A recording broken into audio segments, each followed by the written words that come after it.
Is this paradise lost for travelers, at least? Spain's Canary Islands are beautiful, and that's no secret. But locals are growing increasingly annoyed with over-tourism, so much so that tens of thousands turned out to protest against the archipelago's current approach to tourism. But what really is the problem here, and how can it be solved? And what could it mean for your plans to travel here? We're here to find out.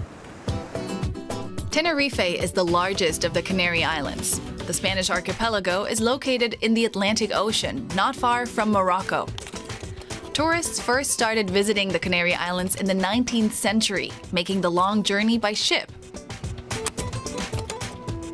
By the 1960s, tourism began booming with ever more direct flights to the islands. The tourist trade started to become an important economic factor. In 2023, 6.5 million holidaymakers visited Tenerife, a record. But many locals feel tourism is getting out of control. The local infrastructure can't cope with all the tourists. In high season, rental cars clog up the island's main roads. I'm on my way to the south of Tenerife, much like many of the other visitors to the island. It's an area that's famous for its beaches. Wide bays like Playa de la Tejita are typical for Tenerife's southern coast. The fine black sand is a product of the island's volcanic geology. Most holidaymakers visit the Canary Islands because they're pleasantly warm all year round.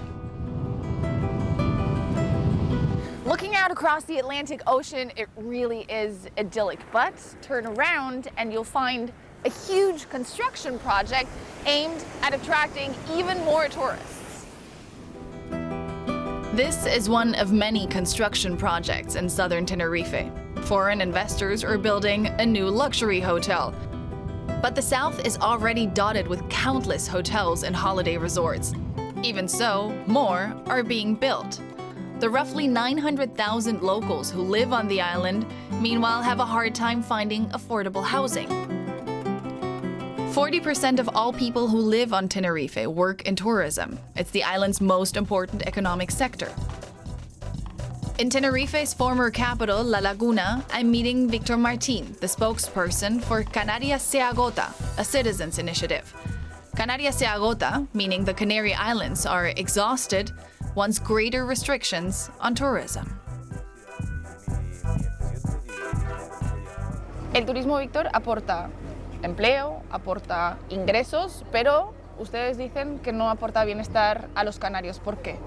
Pues los datos económicos nos dicen que el año pasado Canarias creció casi un 4% de la economía de las islas, se hizo un PIB de 52.000 millones de euros y resulta que están proliferando los barrios de chabolas en las islas. Los salarios están estancados, es decir, no crecen, están lo mismo que hace 10 años, sin embargo el coste de la vida ha crecido y el coste de la vivienda también. Entonces hay un desequilibrio entre la riqueza creada, que es enorme, y por otro lado el reparto de esa riqueza que no llega a las clases, trabajadoras, que efectivamente son las que viven mayoritariamente en Canarias del turismo. ¿Cuál es la meta? ¿Que los turistas dejen de venir? No, al principio se nos acusaba de turismofobia, esa palabra que ha estado tan en boga, ¿no? Nosotros hemos dicho que nosotros somos conscientes de que Canarias vive efectivamente del sistema turístico, se ha especializado en esa actividad y para poder transformar ese modelo en un modelo más sostenible es lo que nosotros estamos reclamando, es decir, que sea un modelo que sea más sostenible desde el punto de vista medioambiental y que sea sostenible también desde el punto de vista social y económico. ¿Qué se puede hacer para evitar un colapso aún mayor? Bueno, pues una de las reivindicaciones que tenía el colectivo que represento, que es Canarias Se Agota, es la moratoria turística. Es decir, lo que estamos planteando nosotros es que se paralice nuevas concesiones de plazas turísticas, se paralice, y mientras tanto se elabore una moratoria que indique hacia dónde nos encaminamos. Victor and the Citizens Initiative are fighting economic interests. Tourism has a powerful lobby.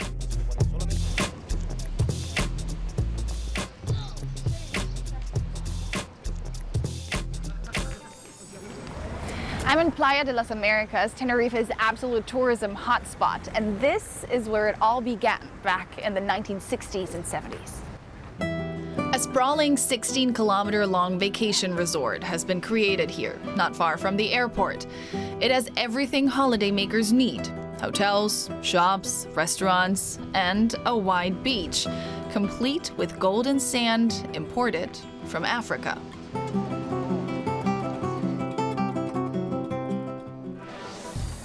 Las Americas is the largest settlement on Tenerife that's used almost exclusively for tourism. What do you like about the island? It's just nice. It's relaxed. It's clean. It's friendly. There's loads of restaurants, loads of bars. Yeah, plenty to do really. Yeah, it's really nice here. The weather's good. We just like the sun. It's nice weather. There's quite a lot of evening entertainment. You have to see we're in the hotel right over there, so yeah, perfect place to stay. And the drinks are good. The vacationers are aware of the island's protests against mass tourism. I think this place is especially made for the tourists, so I didn't see any locals here. And yeah, I don't know what the rest of the island is, but I get that they maybe find it a little bit disturbing that there are so many tourists here. I think they need tourism here. I don't want them to keep going really. I mean, that's the way we see it. If everyone stopped coming here, then a lot of places will probably close.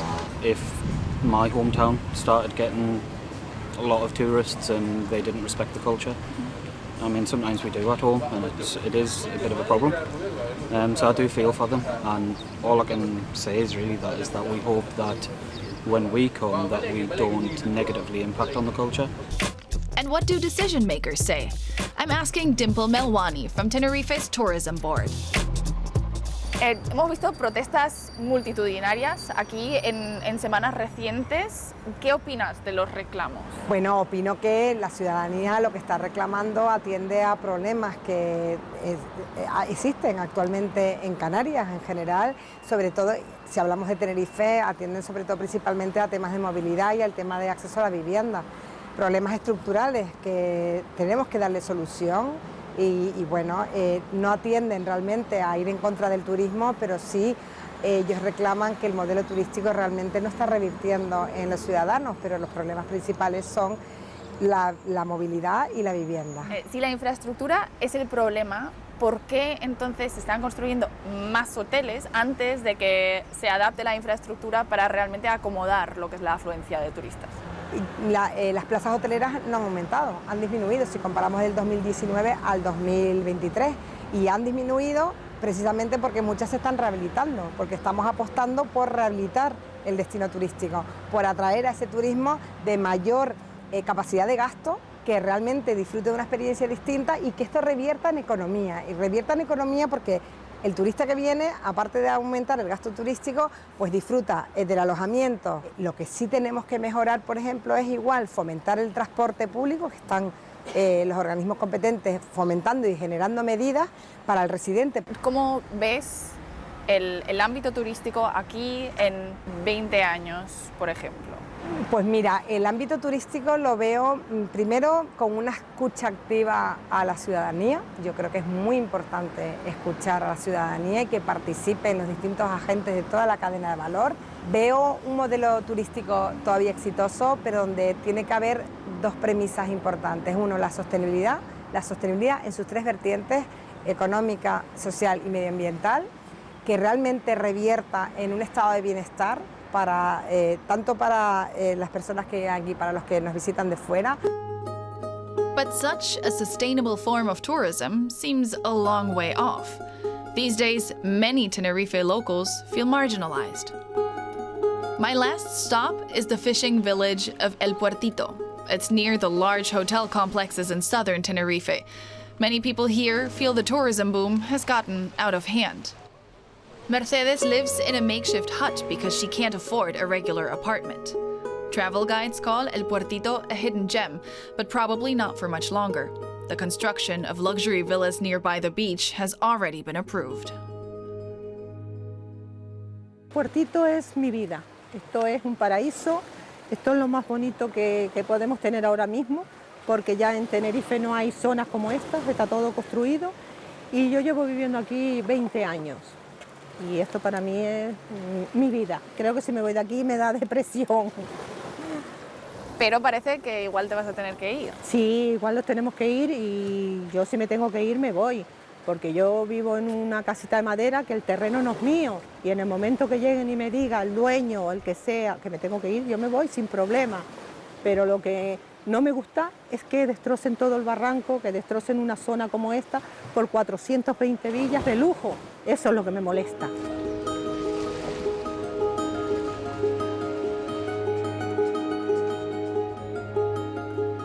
There are definitely many really good reasons for the Canarios to demand an overhaul to the current tourism system. You know, after all, they want to protect the islands they love and live a dignified life here. But what I've heard time and time again throughout my visit here is that tourism per se isn't the problem, but rather the uncontrolled growth of it. So you can surely keep your booking, but, you know, as always, just be mindful of the fact that you're a guest in someone else's home.